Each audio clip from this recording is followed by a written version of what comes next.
Assalamualaikum warahmatullahi wabarakatuh. Kami dari kelompok 3 ingin mempresentasikan materi tentang QUI untuk memenuhi tugas struktur data. Dengan anggota Iwan Syuhada, Hendrika Putra, Evin Roy Siwambing, dan Rahmat Badawi. Baiklah, langsung saja kita masuk ke materinya. Di sini saya akan menjelaskan mengenai apa itu QUI. QUI adalah menyimpan banyak elemen dalam urutan tertentu yang disebut FIFO. FIFO adalah singkatan dari first in, first out, masuk pertama, keluar pertama. Untuk memvisualisasikan FIFO, bayangkan sebuah antrian seperti orang-orang yang berdiri dalam barisan di supermarket. Orang pertama yang berdiri dalam antrian adalah orang pertama yang bisa membayar dan keluar dari supermarket. Elemen dalam QUI tidak diakses menggunakan nomor indeks, karena elemen dalam QUI ditambahkan di bagian akhir dan dihapus dari bagian depan. Kamu hanya dapat mengakses elemen di bagian depan atau belakang. Untuk menggunakan QUI, kamu harus menyertakan file header QUI atau include QUI. Membuat QUI. Untuk membuat sebuah QUI, gunakan kata kunci QUI. Tentukan tipe data yang akan disimpan di dalam tanda kurung sudut, lalu beri nama QUI seperti QUI buka kurung tipe data dan juga nama QUI. Dan untuk contoh perintahnya ada pada gambar di bawah. Materi selanjutnya yaitu menambahkan elemen.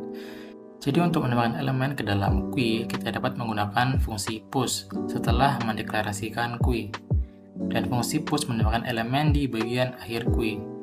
Seperti pada contoh, di sini kita menambahkan 4 elemen menggunakan fungsi push. Yang pertama adalah Volvo, BMW, Ford, dan Mazda. Dengan elemen pertama adalah Volvo dan elemen terakhir adalah Mazda. Kita masuk ke selanjutnya yaitu mengakses elemen QUI. Jadi dalam QUI kita tuh hanya dapat mengakses elemen di bagian depan atau bagian belakang menggunakan front dan back secara berturut-turut. Jadi pada contoh ini kita akan menggunakan front ya dengan perintah cout cars front yang akan menghasilkan output Volvo karena Volvo adalah elemen paling depan.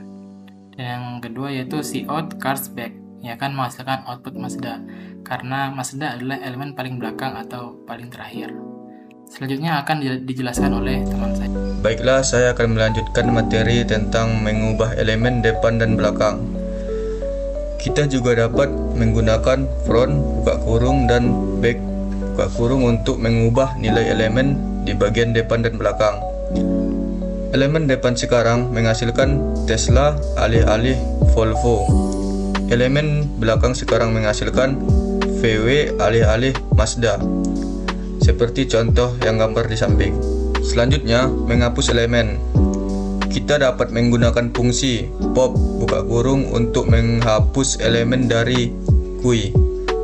Fungsi ini akan menghapus elemen di bagian depan atau elemen pertama dan tertua yang ditambahkan ke QUI. Pada contoh ini, elemen Volvo dihapus dari QUI menggunakan pop buka kurung. Untuk itu, elemen di bagian depan menjadi BMW. Dan seperti perintah contoh gambar di samping. Di sini saya akan menjelaskan tentang mendapatkan jumlah elemen dalam QUI. Untuk mengetahui berapa banyak elemen dalam sebuah QUI, kita dapat menggunakan fungsi size, yang dimana contoh gambar di bawah. Di sini memiliki empat fungsi size, yaitu Volvo, BMW, Ford, Mazda. Jika dioutputkan, maka akan menghasilkan 4 elemen. Kemudian ada memeriksa apakah QUI kosong. Untuk memeriksa apakah QUI kosong, gunakan fungsi empty untuk mengetahui apakah QUI kosong atau tidak. Fungsi empty menghasilkan 1 true jika QUI kosong, 0 false jika tidak kosong. Seperti contoh gambar di bawah. Di sini tidak memiliki elemen. Choose cast empty 0, maka dia akan menghasilkan 1 atau QUI-nya kosong. Kemudian contoh yang kedua ada QUI string cast. Di sini memiliki 4 elemen.